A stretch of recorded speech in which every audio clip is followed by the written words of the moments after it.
a lot of people put pressure on people who are single to like, oh, get into a relationship. Like even by putting it all over your socials, it's like, are you trying to make me feel sad about not being in a relationship? Because I'm kind of very happy about it too. Yeah. Like let me enjoy being single, because I know you complain about your boyfriend every day. That boyfriend that ain't even buying you flowers, by the way. Valentine's is coming up. Where is he? So it's actually the Winter Olympics this month of February. The Winter Olympics are starting on February the 6th, and okay, I feel like the Winter Olympics are low-key underrated, under talked about. They're like appreciated. I know nothing about the Winter Olympics. I don't even know what sports they do in them. Exactly, which is why I wanted to acknowledge it, because I saw like a news article that was like, oh, Winter Olympics 2026, and I was like, I didn't know that was happening. And then on top of not knowing it was happening, I was like, other than ice skating, I know that there's one sport where they're on their bellies or something. That's the only thing. Mad sports in there. So I was like, okay, let me actually look into this and share some knowledge with you. So there's actually really interesting facts of 2026 Winter Olympics, because they are, first of all, introducing a couple of new sports, and there's some equality going on. So I wanted to share the facts with you. So a new sport that they're introducing is called sky mountaineering, which I was like, that sounds dangerous. Sounds rogue, bro. I don't know if I want a medal for that. Sky mountaineering. Yeah. What does that entail exactly? Okay, so this sport makes its Olympic debut in 2026, and athletes race up and down challenging mountain terrains, sometimes using skis or sometimes on foot, testing both their climbing and skiing Sorry, skills. You're not catching me climbing a mountain on foot. On foot? How I'm not difficult doing that. is And I'm the also terrain? not skiing, by the way. I'll be honest. I'm not interchanging skiing and walking. Like, that's crazy. So what, are we walking up the mountain, skiing down, walking up again? Because I don't want a medal if that's what I have to do. I don't want to do that. We're comparing I that can to... see why that's in the Olympics then, because only Olympicists, whatever the word is, can do that. Exactly. Is it Olympiads? Olympiads, yeah, that makes more sense. I went with the flow, but you know what? It didn't flow. You caught me out in that one. Sora. But I was literally like, that is an insane sport. And at what point in your life do you decide I'm going to dedicate my athletic body to that? Do you know how many calories you burn on that one sport? Ain't no fucking way, bro. I was like, nah. You burn enough calories for life. I can't do none of that. Not happening. I'm not even walking, and I'm definitely not skiing. Yeah. I mean, death happens either the walk up or the ski down. Don't know which, but one of them. Both of them. It's going to catch me either way. That's actually But I'm crazy. literally going to look into it, because I was like, I actually have to see now. that. I'm intrigued. Cause, yeah, I couldn't even walk a meter up that mountain, bro. Literally, it's cold. Who's got the skis? Is it on our back? That's what I was thinking. Or the top like, of the mountain? Are we carrying all of the equipment up with us? Because that's unfair. I've got a lot of questions. We need to tune in. Everyone out there, you probably need to lock in as well, because this is fascinating. So yeah, that's a new Olympic sport. And then the one that I was like, okay, go team, is women's large hill ski jumping. So previously to 2026, women did not have large hill ski jumping. They only had like small hills. So now, and of course, men did have large hill ski jumping. Sorry, can you explain what this sport is? Because it's literally just like skiing, but there's obstacles. Like there's jumps, and the jumps are like where you like gain points. Yeah. And so women weren't entitled to doing them in large hills until this year, which is... that's crazy. Yeah, and it basically marks like a milestone in gender equality within Olympics, which is really cool. And I love that. So yeah, there's actually law in Winter Olympics, which I thought was really cool, and I wanted to share with the people and with you. That is very cool. Yeah. I actually need to tune in now, because Winter Olympics in my mind is never there. Like when it's the normal Olympics, I tune in occasionally. Winter Olympics, you literally couldn't catch me dead watching. And it's on BBC, like it's really easy to tune in. Easily accessible. Yeah. I think one of them that I'm definitely going to tune in on the 6th of Feb is like the debut figure skating, I think it's like the qualifying round or something. But I think figure skating is so cool. So cool. Especially because I went ice skating with my colleagues the latter end of last year. And winter ice skating is always funny because no one's really good at ice skating. Speak for yourself, buddy. I'm decent. I'm a whiz on that ice. I'm telling you, bro. I People always get shocked because I always say I'm really bad, and then I hit the ice, and then like give me 2 minutes and I'm warmed up and I'm ready to go. I'm rolling. You get me. Low-key, I got a bit cocky last time and I fell because I was like trying to do a bit I've trickies. never fell on my ass. I've never done it, and I never will. I think I got a bit, but But when you get too confident, you start zooming. I started trying to do, and then all of a sudden, foot slip. You're gone. Mine was literally me. I tried to do a little 360 turn. Yeah, see, I'm never doing that. Mind you, that was my second time ice skating. I don't know who I thought I was, but confidence went up. Yeah, I I slipped on my ass, but then I did it in the end. Like the second time I tried it. The thing that I fear, right, is I don't want to slip on my ass and then embarrass myself trying to stand up. Like, how do you get up once you've done that? Like, yeah, I would imagine trying to get onto your knees, but then.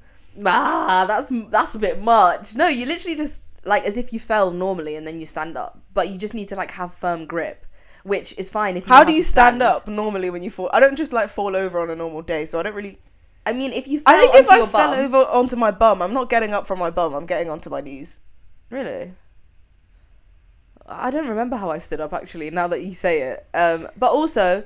I think maybe people helped me. I think that's a possibility. Someone might have helped me. Yeah, because I promise you, I'm just slipping and sliding on that. That's why I'm slow. I'm always too slow to fall over. Yeah. I'm like, I'm not going to get too cocky and start speeding around and then fall over and then the whole ice rink is watching me trying to get up. I'm not having that. I'm not To be having fair, low-key, I was like, lucky I don't get embarrassed because like this is probably embarrassing. Also, the whole of my like right part of my leg was wet. Oh. Dread. Anyway, it was still fun. Still I didn't fun. care. Funny. And everyone forgets because low-key everyone's trying to not be the person that falls. Does it not hurt your cheeks though? Because I know when I do roller like skating and I fell on my ass. Mm-hmm.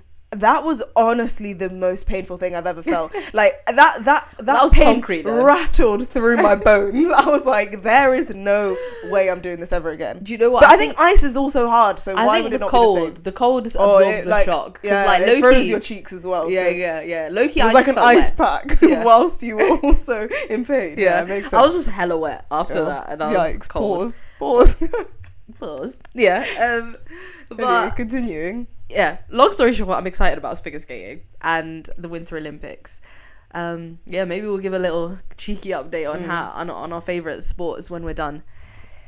But yeah, that's what I wanted to start with. Wow. And welcome back, everyone.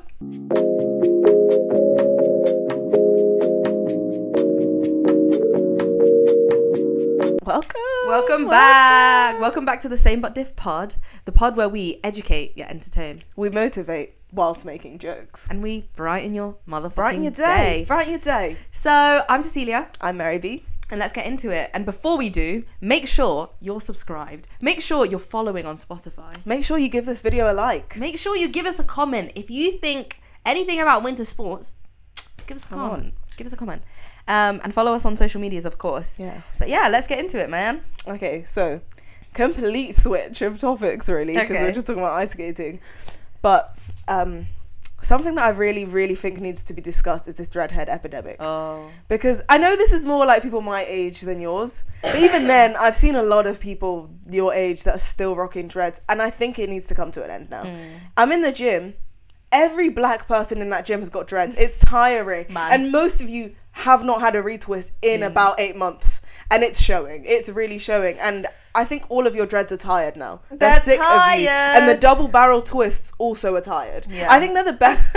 They're the best hairstyle with the dreads. I'm but thinking also about it's like tiring. 10, 15 man who are actually vexed now. And you They're need to be actually angry. vexed. And you need that as motivation to get rid of them. Because I'm tired. I'm actually tired of it. I actually 100% agree. I think the epidemic's dying slightly. Like, I've seen a lot of guys recently get rid of their dreads. I've only seen... That's because of Kai Cenat, though, isn't it? Yeah, like, let's be real. Him, Kai got rid of them, so now everyone's trying to copy him. And get rid of them. Let's get back to taper afro fades. Yeah. That's what I'm asking for, please. I think the question guys need to ask themselves is, does this look good on me? And once they ask that question, then we can see whether to keep it or, get rid of it. Because a lot of you guys, you don't have the forehead for it. You don't really have the head shape for it. But you're trying to force it, and it's really not that season anymore. Like, we can just cut it off and start again. It's all I'm saying. But then I fear that sometimes when guys are chopped, right, they get the dreads as like, you can cover your face a bit. Yeah. But then when you do the double barrel twist, your face is still in view. I think you forget. So then you're chopped regardless. This is so painful for them to hear. But it's I'm a hard sorry. pill to swallow. It needs to stop being swallowed. And all these people saying you've got like a mental connection to it. I understand that because I'm the same with my hair, but sometimes you just need to restart and refresh that connection. And you just want to look different, I think. Like, a lot of guys, they don't realize you're just being put into this same bracket with, like, a lot of men who are not the epitome of what you want to portray. I think that's what, like, the message actually is. It's not the dreads. And a lot of the guys we know, I think they do look good with dreads. I agree. I don't think they look bad. No. I just think people need to start having their own personalities and opinions. Exactly. Like we said before, 2026, let's form our own opinions. Let's form our own looks. Let's form our own aesthetic. Yeah, I think...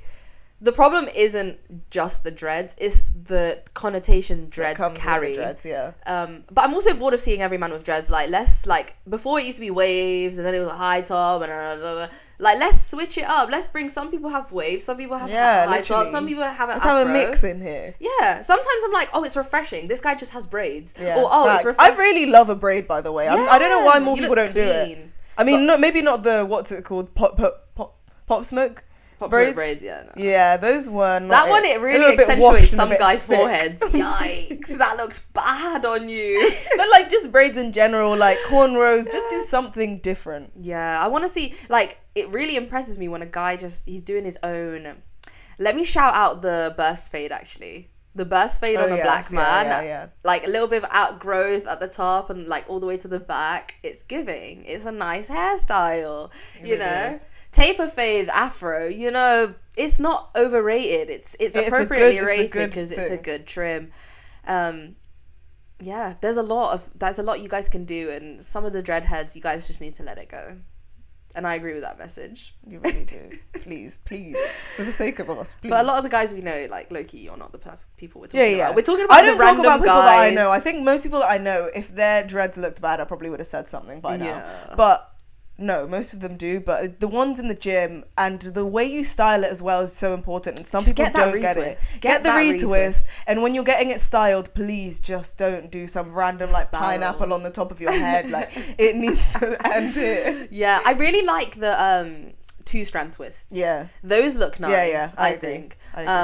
And also, I think there's a certain length on dreads where it's like, okay, actually, you've that's reached too long. too far now. You've reached, like, Rastafari level. Rastafari. And we don't want that, do we? No. Anyway, that's a great topic. That was a great topic. Song of the week. Let's do it. Song of the week. Hey, song of the week. Hey. Every week, without fail, me and Mary share a song that we either have been listening to, liking, or we just want to recommend for you to go and listen. So, Mary, kick off. Right, so my song of the week is Thailand by Malcolm Todd. I love this song because it's just a vibe. Like, it's slow, it's a bit of a love song, and also it gives I think I found with Malcolm Todd that he gives, like, white Steve Lacy, which is what a lot of people say, but I feel like Steve Lacy has a very unique sound, and Malcolm Todd is similar whilst also not copying it in a sense. My uni friend, she recommended this to me. Ooh. She recommended Malcolm Todd in general, and she was like, you just need to listen, like, because she went to his concert in, like, I want to say, like, October, November maybe, and she met him. She paid £100 for the ticket, and she got to meet him behind stage beforehand. Oh, nice. It was actually really cool. And at the time, I had no idea who Malcolm Todd was. Now I'm jealous. I don't really know. Now I'm really jealous because I'm like, well, yeah, I actually love this guy. Was he a nice guy? Yeah, they have one picture together, and honestly, they both look so awkward, and it's so cute. They both look awkward, but it's actually adorable. Aww. Like, yeah, low-key ship, but obviously he's got a girlfriend, so, you know, crazy work. But yeah, I just feel like Malcolm Todd, he's actually on the rise now. I think a lot more people are hearing about him. He actually played at Camp Flognor, I think, recently, which means once Tyler gets the artist in there, that means they're a good artist, by the way. Facts. So yeah, I highly recommend. So what is it about the song? I don't know. Like, to be honest, I just love songs, even though I can't relate. But I think this particular song, he's talking about how he's no longer with the person that he loves, and it's like, you don't get to see me. I think he says something about, you don't get to see me, like, put on my clothes in the morning, like, and I still love you. I hope you agree, but I don't know anymore because I don't talk to you. I don't get to have that anymore. Damn. And that's sad. Yeah. I'm sure that's a lot of people's reality. Regrets. And that is so sad. Regrets. Yeah. Wow. Yeah, you're putting me on. I'm gonna listen to it. I literally think you actually need to listen to it. And to be honest, at first when I listened to the album, I was like, there's only a few songs that I like in there. But because I'm an album listener, you know me, I get to loving the songs anyway. The journey. So I literally just repeated. And my favourites from the album changed so much. But this is definitely one of them. Ooh. And I think I like his voice. It's really weird. Okay. Like the beginning of the song is like, oh, something feels wrong. Tia, out there, you know that I'm accurate with that because it's so funny, and we literally troll it all the time. But it's actually a good song. It's giving emo. Yeah, but like, it low-key but does, is the but melody it's not. emo? The melody, no. I feel like I don't even know what the melody is. It's kind of indie. Like there's a bit of drum, snare, all that. You know, I think it's good. Very Okay, good. Steve Lacy inspired. I see what you're saying. 100%. Wow. I think they're in the studio together at the moment. So Say something less. might be dropping soon. Yeah, it's gonna be bangers. Watch that never happen. But like, I swear they need to do it because Something's gonna that happen. would They're hit. brewing something. They are. They're They cooking are. up something. I need Nice. that. But thank you. Yeah, over to you. Okay, so I like your pace. I'm gonna go on to something a bit more jazzy. So my song of the week is Laufey, Falling Behind. I think it's Laufey. It's definitely not. It's definitely not Laufey. I think it's like Laufey. Laufey? She's said it in an interview, and she says that nobody knows how to say her name. But Get a better name. I'm sorry. Oh, that's awkward. No, don't. I actually love her. Laufey or something like that. Laufey. Okay, so my song of the week is Laufey, Falling Behind, and she is not underrated, but she needs to be more famous. I think she makes some of the most beautiful music out there at the moment. That's a big statement, by the way. It is, like, she just has, like, it's this calming, smooth jazz with a mix of, like, bossa nova. Like, there's some Brazilian inspirations in what she does, but a lot of it's, like, very jazzy, but also there's pop. And Falling Behind, the reason why I mentioned the bossa nova thing is because that has a very, like, bossa nova style, like, beat where you just want to, like, shake your shoulders. But then also the lyrics are not very happy because she's talking about how she feels like she's one of the only people around her in her life that aren't, like, in a relationship. They're not falling in love. Relatable. Yeah. Exactly. And everybody's falling in love, but I'm falling behind. Everybody's falling in love and I'm falling behind. Yeah. Oh, so I do know the song. I didn't think I did. Yeah. Just a great song, and I feel like a lot of the time, especially when you're getting into like your 20s, and people are really cuffed right now. Someone's really, really trying to at me here, I fear. Hi. We're saying, oh, you definitely relate to this song, by the way. Yeah, it's a long day.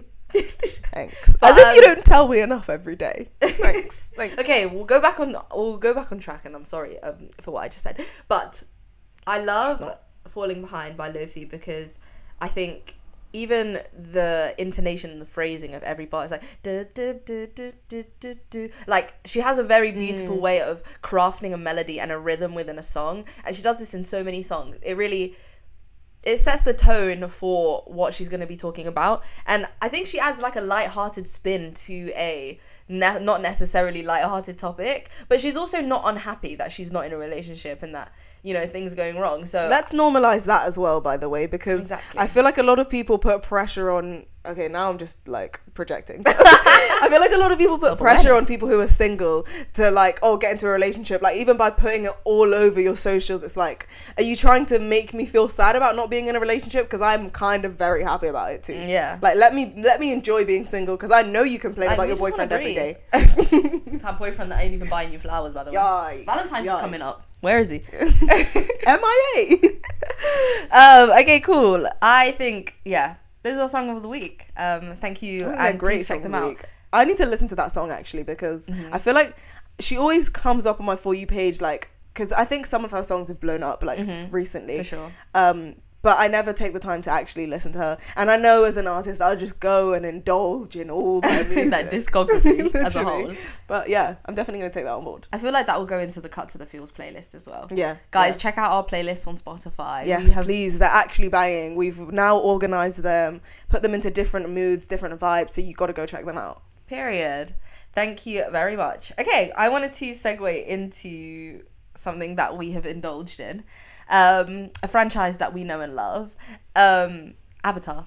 We recently watched the new Avatar Fire and Ash, and I have a lot of opinions, and I've been seeing a lot of shit on TikTok about people's opinions on Avatar, and one thing I wanted to start off with is the spider hate is a bit overkill. Right. It's a bit overkill, think people guys. are just hating for the sake of hating, but in the same breath, I kind of do understand. Me too. The whole concept of Avatar, I feel like you're trying to indulge in the world and indulge in them blue folk. Indulge in those 3-fingered people, but instead a lot of the focus of the movie was about this human, right? Yeah. But then I think that people are overdoing it because, let's be honest, it's a 3-hour movie. Mm-hmm. We've got to give him some of the screen time because he is a big part of the movie. Exactly. But also, he's not the whole movie. No. And if we're being frank, and spoiler alert, in the Ways of Water film, he low-key fucked up quite a bit, and he was low-key jarring because obviously his dad was the colonel and shit. He could have killed him, but yeah, literally that. But like, we needed a plot for the third film, so obviously he wasn't going to kill him. And then in this movie, I feel like he really proved himself to be loyal to the Na'vi people, and it, again, we're forgetting the fact that it's not his fault. He's on this planet. Literally. It's not his fault who his parents are, and it's not his fault that he was raised with Na'vi people. It's just his circumstance. And obviously it takes you out of the world a lot when you see a human in the world full of Na'vi people. But also, that's what the story's about. If the story wasn't about the colonization of the Na'vi planet, then I would understand why the fuck is there a human. Yeah. But literally, the story is about how their planet is basically being ruined because humans are coming into it. So of course, there's going to be that intertwining of humans and Na'vi people. And again, with the five fingers versus the four, and then, you know, a human coming in and then actually basically adapting and becoming naturally selected into the Na'vi world. Like, again, it's like, low-key, you don't want that to happen, but it's the reality of how colonization transforms a world. So, yeah, I don't know, when you reflect on it, like, it's kind of cool. And obviously, yeah, I don't know. I think it's also really important to remember they're also producing 2 movies after this, right? Mm-hmm. They need something to continue a plot. Like, they're not just going to make a 3-hour movie that has no plot and it's just exploring the world of exactly, because then the same people will be like, oh shit, there's no nothing plot happening. Right? Yeah. In the next movie, I'm predicting that, because obviously in this movie, he learned how to breathe, or like Awa gave him the power to breathe without the mask. There's going to be some developments where the other humans are trying to replicate that so that they can live on there. We've got to have a plot. We can't just aimlessly just float around. Exactly. And the plot is sad in that sense, because it's like, the reason the conflict is continuously happening is because humans are ruining the Na'vi people in the Na'vi way. But what would we really have a plot about? And also, it's more painful. Like, in this movie, I think it was really cool that they explored Na'vi people having conflict with each other, like exactly. The Ash people. I think after the second movie, I actually had this problem because I was like, I think we're doing too much conflict between humans and Na'vi people, that it would be interesting to see the conflict between them. And that's what they actually did. They pulled that out of the bag and they did it really, really well. Using an absolute baddie. Yeah, and they gave like her own backstory as to why she hated the other Na'vi people. Exactly. And why she didn't believe in Awa and all that jazz. Like, I thought that was really, really interesting. Yeah, and it felt very like human, like in their emotions, and how like her trauma has built her to be this villain, basically, which is what every villain trope should be, you know. We like this, and then the villains coming together and like, you know, mashing. Like, it was low-key fire. Even though I hated them, like, at the time when I was watching it, I was like, guys, stop being horrible. But it was flames for the movie. It was. Another point Pun intended, by the way, flames, because it's fire and ash. When they got the flamethrowers, those guys were gas. Oh my god, they started acting wild. I'm sorry, that whole group of people all around the fire just doing crazy stuff. I was like, wow, this is eating. Yeah, it was cool. Watching it in 3D as well, we haven't mentioned that. That was sick. I'll be honest, that was very sick. That was so cool. One thing I do want to say about the movie though is, I feel like in the second and third movies, we got a lot less of Jake and Neytiri. And that made me really depressed, because in the first movie, we were living for the lore of their romance. And that kind of got swept over a lot in the most recent 2 movies. And I do love their son and the other guy. I don't remember their names, to be honest. The second son. Loak. Yes, Loak and his chick. I do like that romance development. Yeah, same. But Kiri and Spider, not really feeling that not feeling that it's at giving all. We incest, need to get even that though out. I think everybody agrees that one's just weird. Yeah. It is. It just is. Like, because he's staying as a human boy. He's not in the avatar form, so let's get that out. How would you feel if he actually ends up as an avatar?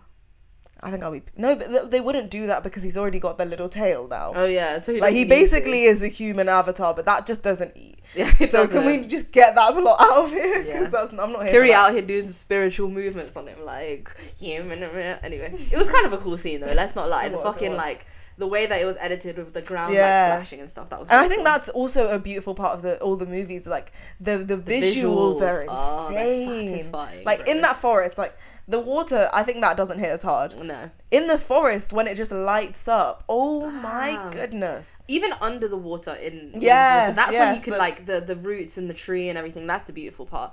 But I was going to make that point that you just made about Neytiri and Jake. Neytiri, for one, why is she a depressed racist? And Jake, why are you a mid-husband? I was like... He didn't give a fuck about Neytiri in the last movie. He was just jarring. But then as soon as was the yeah, worst. he was. As soon as it's like near death, that's when they care about each other. Yeah. But like we don't see any of their like relationship develop. So then Yeah. when they're caring about each other in near death situations, it's like, oh, but you don't really care. Yeah, exactly. I think, what's it called? The Taruk... Jake is the I don't know, Taruk yeah. something. I was whatever. about to say Naxanamoon again. But it's like Loki, she's always feeling for him when he brings Yeah. that big dragon up. Yeah. It's like She want a get big it. dog. She want That's a what big she dog. wants. Loki, I get it because he's like That's that guy. attractive, He's bro. that guy. You actually have the man. Yeah. But like at the same time, I want him to be giving her the love she deserves because she's bitter as hell. But it's like also, there was one point in the movie where he was like, do you even love me? Do you love our own children? Because you hate humans so much, but you married one and you've had kids with a human. Yeah. And you just seem to despise the shit out of us. Yeah, it's crazy. And I mean, it is correct character development if you think about it, because like when a mother loses her firstborn son, Neteyam died, right?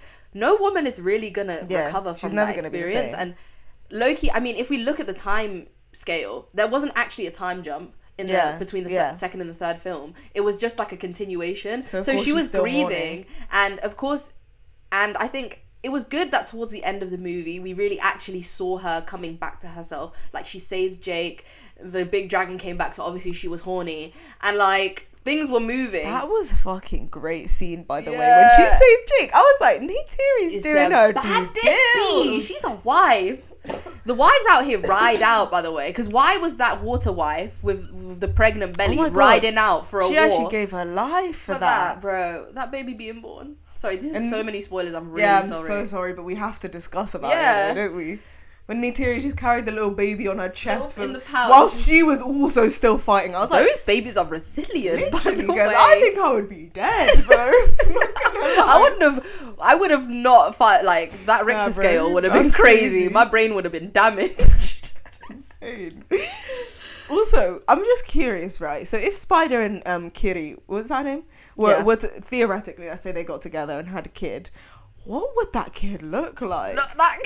Look, botched. I can't. Because, like, fine, with Jake, he actually was in Avatar form, right? Yeah, when yeah, they yeah. had kids. What? I don't think we're gonna get there. I don't want us to be honest. I really... because I can't even see the khaki. But in knowing there. the creators, I can't imagine that. The anatomy don't really Don't add it up. don't really make That's sense. very I'm not- small, bro.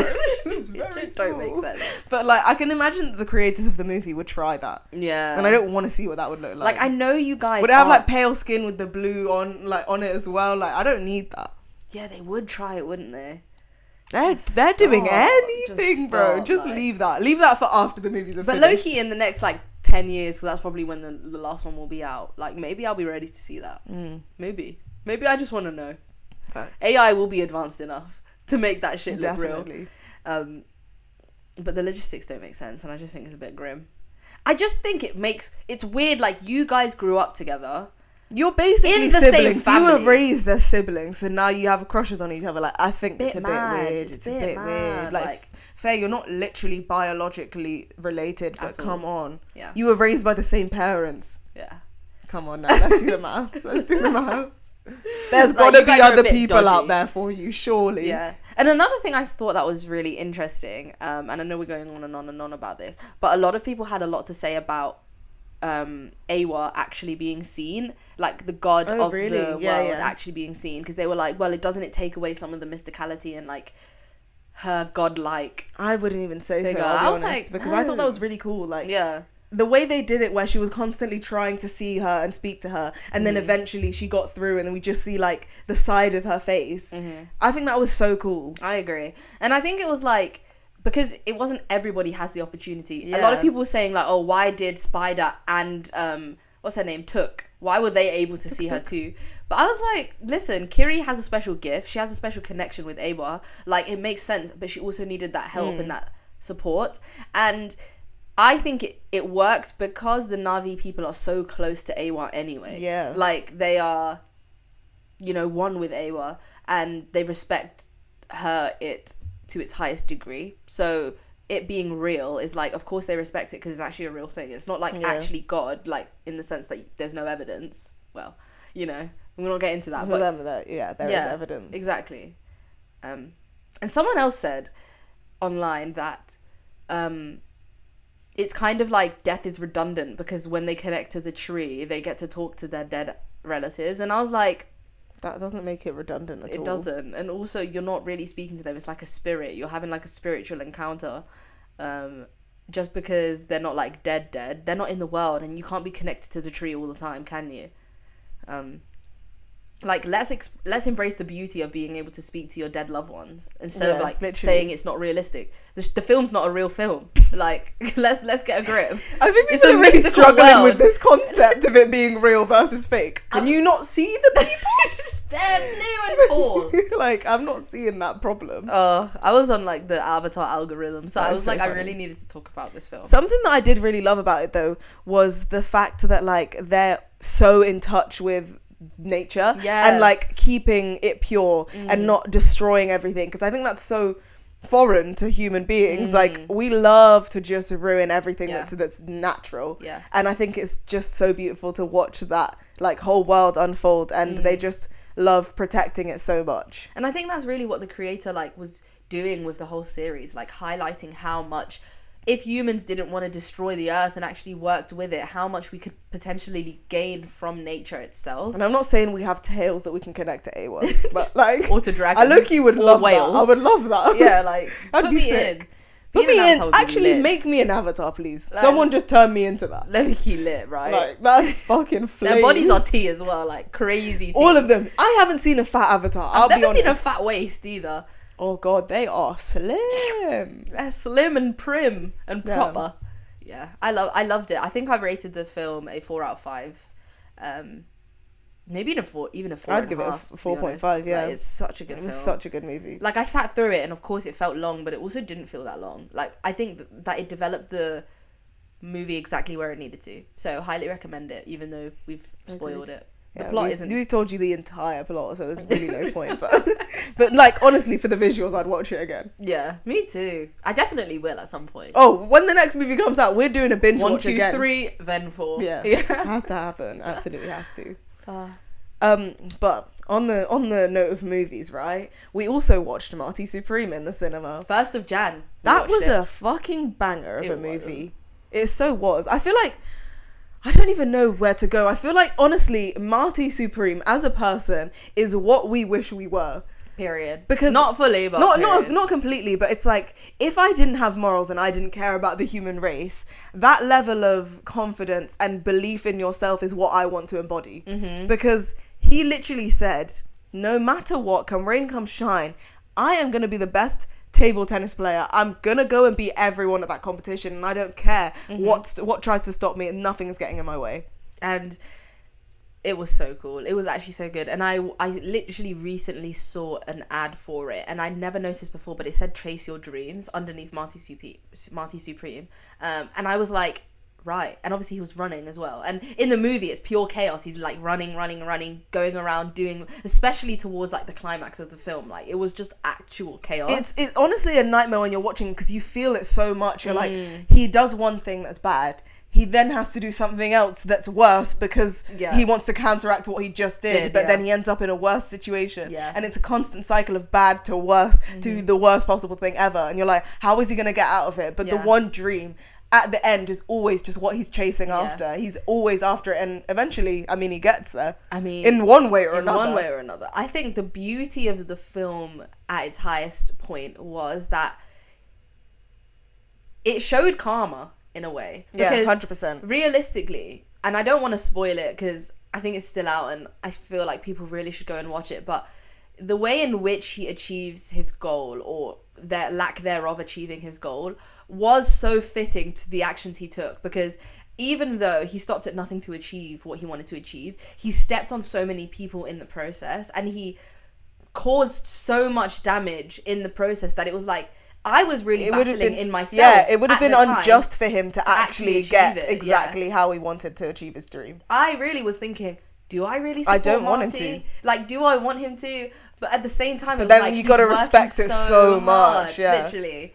It was really a conflicting experience, and I think that was what the best part of the film was. I feel like they really portrayed the film perfectly. Yeah. And I think Timothée Chalamet was a great person to get us to act that. He did an amazing job.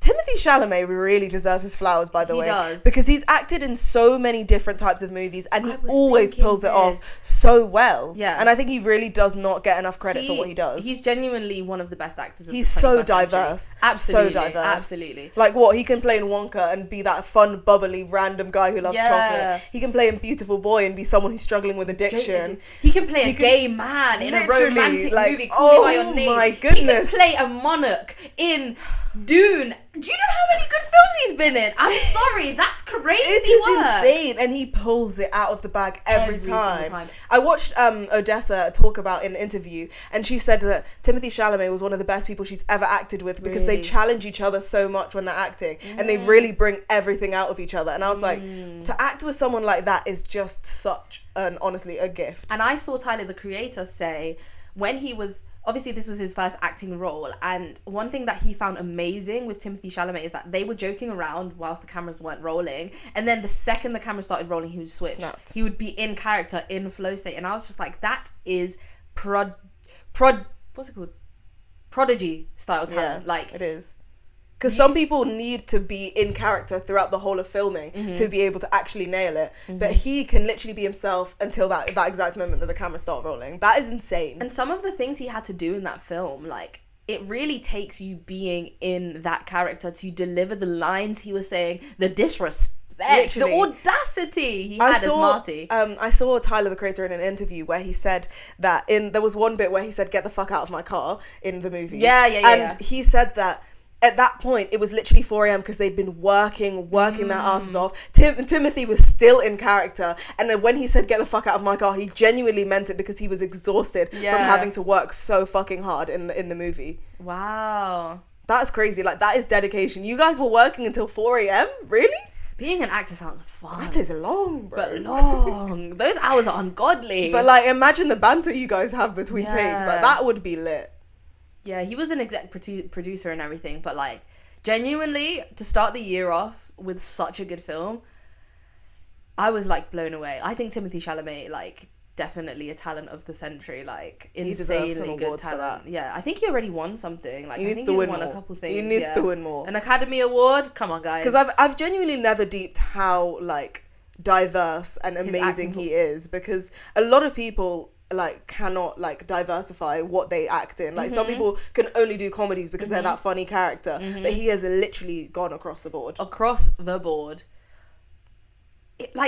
literally thinking about the films he's been in, and I remember there was a point where I was like, I'm getting Timothée Chalamet fatigue, because he's in everything. Like, he's in every fucking blockbuster at the moment. Little Women as well, he was in that. But when you actually look at it and think about it, it's because he's able to act in such a diverse way in everything. So, like, why wouldn't we cast him? Like, he's able to play the role, and a lot of people aren't. So, like, it just makes a lot of sense. It's so funny, because I feel like he can play such a young and, like, fickle and, like, just an immature person who doesn't know how to feel about anything, Call Me By Your Name. Or, like, even Beautiful Boy, it's like he's so immature and doesn't know what to do, and he needs so much help. But then he's playing Marty Supreme, who's, like, mature, and, I mean, he's immature, maybe not the word, but, mature like, wouldn't have been what I used. But, like, the complete opposite, and he did them so well. And you know what really, like, blew me away right at the end is when he burst into tears when he saw the baby. Yes. I was like, you literally just saw a character go from one thing to another, like, actually grow within that very moment. And I was like, what a performance. Wow. What a performance. I forgot about that scene, but that is crazy. Amazing. Sorry, that was a spoiler. Well, anyway. You just said saw the baby. It doesn't spoil anything. But, yeah, what a film. And, like, I think I rated that one like a 4.5 as well. I think I'd rate that a 5 out of 5. I think the message is so strong. Yeah. Such a strong message. One thing I will point out though is the marketing versus the actual I was film. about to say, because why is Timothée Chalamet just in a rap? For pie, they're dirty. Like, I don't get the correlation. No.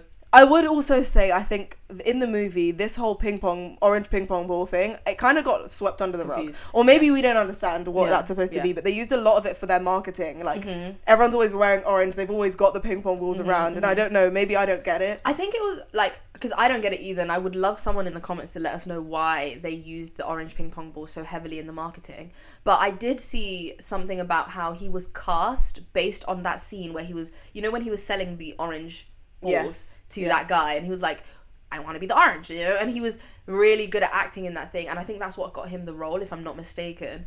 And maybe it's because that scene shows exactly how powerful his ability to convince someone of his dreams is. Because he was manipulative as fuck in the whole movie. That guy It's over. honestly shocking how he was so capable of convincing anyone of everything. And I also think it was interesting because when the balls fell out of the ping pong balls fell out the window, I think that was like the moment. Cool. That was like the moment he, like, his decline happened. Like, everything started to go wrong from that point, and maybe it was a symbol of like, now everything's about to fuck up.